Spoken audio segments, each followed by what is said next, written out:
And we are back again, dear viewers, with our first interview segment. As we mentioned in the introduction, today we'll celebrate the International Day of Democracy. And Yes. it's really a great day, Fatma. Yes, it is. And it was established by the UN General Assembly in 2007 to encourage all governments to strengthen and consolidate democracy. Exactly, we will share this celebration with Mrs. Hideko. She is a resident representative of United Nations Development Program. So hello and good morning. Good morning. Thank you for having me here today. Good morning, Ms. Hideko, and it's very nice to see you again. Nice to see you again. So if you could please tell us first, what is the significance of the International Democracy Day?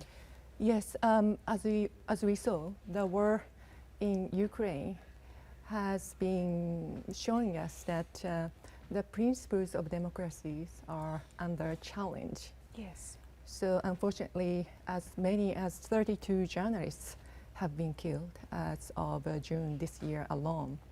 So the theme of this year's International Democracy Day is about the promotion of the freedom of media and the protection of journalists. Yes. Unfortunately, according to the UNESCO report, as many as 85% of those who were surveyed across the world feel that the freedom of media is on the decline. Oh, no. Yes. So this is a very important day to remind us for the importance of journalism and the freedom of media. Exactly. Of course, and since we work in the media, of course, this is something that is very important also for us, because we know that journalism it's vital for media. Yes. We'll say the Fatma. And Mrs. Hideko, we know that the United Nations Development Program has a role actually in supporting democracy all around the world. Could you please elaborate more about this point? Certainly. We have our offices in over 170 countries. Yes. So that means that, of course, not all countries are fully democratic. But I want to also remind you that democracy is not, there's no finishing line. It's a constant process whereby people, the government, civil society have to work on. So against this background, our approach has been always supporting elements of democracy, such as access to justice, rule of law, supporting the government and the civil society for anti-corruption and the promotion of the integrity of the governance, also support to the media and empowerment of civil society, participation in public policy making process, and then so forth. And speaking of the civil society, what are the challenges that you have faced in supporting civil society and the government in promoting democracy? Certainly, I worked in different regions, and it goes back to nearly 20 years ago in Bosnia and Herzegovina. Just as an example, I witnessed that there were vibrant civil society organizations, but then they were active in providing a humanitarian support, but not necessarily participating in the elaboration of policy formulation and the policy implementation.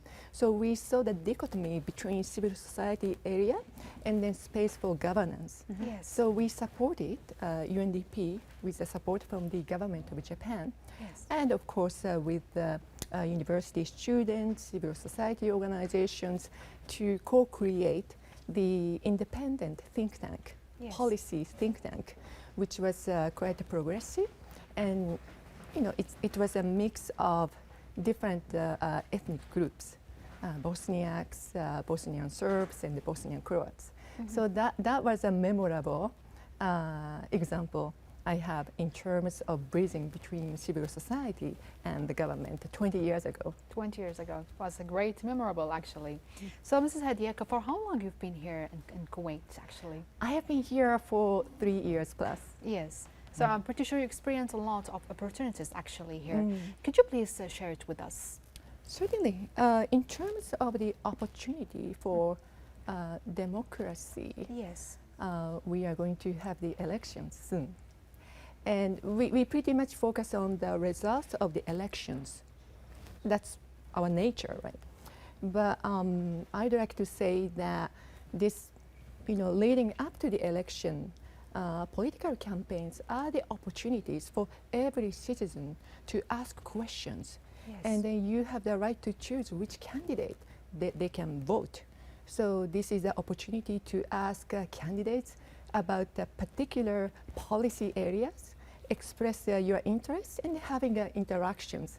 So that's the opportunity, and then we are in the middle of the opportunities. Of course. And interestingly, I do see some candidates talking about the importance of youth, talking about the importance of the inclusion and the equality, women's empowerment. So there are many candidates who are talking about public policies. Yes. That is very, very important. So it's satisfaction you felt about that. That has to be felt by people, so we Yes. will see. Yes. Yes. And speaking about women's political empowerment, and since today we are two ladies hosting this program, why do you think women's political empowerment is important? Yes, we cannot talk about democracy when 50% of the population is neglected. And also there is a general perception that female candidates only talk about or only think of women's lives. And this is not true.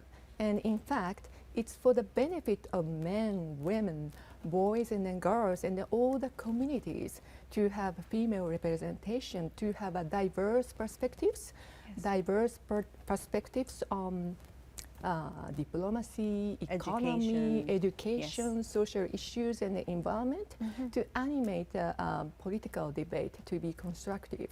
So I do hope that more female Kuwaitis will be participating. Yes, in we the hope so political too, process. of We course, hope so. yes. And we have too many ladies actually, Kuwaiti female, that start joining the parliament actually like 10 years ago, from 10 years ago till now. Indeed. Yes, and we are so proud of We that. are very proud of them, yes, we yes, are very indeed. proud, and Yes. it's in the hands of the voters as well. Of course. Yes, exactly. And we need such ladies that to support women actually here in Yes. Kuwait. So Mrs. Hideko, do you have actually any advice for men and women who seek democracy here? Yes, as I mentioned before, Yes. that it is very important moment that when you vote, you look for the public policies and then what are the manifesto of each candidate. Yes. It's a human nature to think that, okay, my vote is only one of the millions. No, each vote counts. Yes. So this is very important, not voting just by impression. Mhm. And indeed, female candidates really think of inclusivity, diversity, and diverse perspectives on public policies. Mhm. So it's not about female candidates only support women, but support society. So Exactly. that's a key message I want to convey. Yes, of course. And for the United Nations point of view, what does Kuwait's democracy represent? If you could tell us a little bit about how you view Kuwait's democracy. Yes, it's constantly evolving. I'm so happy to have the media, freedom of media, and also participation. Again, there's no perfect democracy in the world. So Kuwait is always debating internally how we can have a better form of governance. So I do appreciate people's willingness to participate and then change and express their opinions. Yes. Yes, for sure. So let's get back to the woman empowerment. I know a lot of ladies now, they are starting to vote, let's say, like starting from for the next week, actually, Yes. next week, like 2 weeks. So do you have any message for the ladies, actually, who would like to join or, let's say, participate in the democracy here for Kuwait? Yes, I heard that women tend to vote for men. Yes. I'm not sure how accurate it is. Yes. As UNDP, we are also interested in understanding better what are the determinants for the voters to decide on a particular candidate. But again, our message is that each voter has the right to choose on their own decisions. So it's an opportunity to assess all the candidates, Yes. and then it's your opportunity to ask questions, any questions. Simple questions are okay, and then you believe in your judgment and then vote.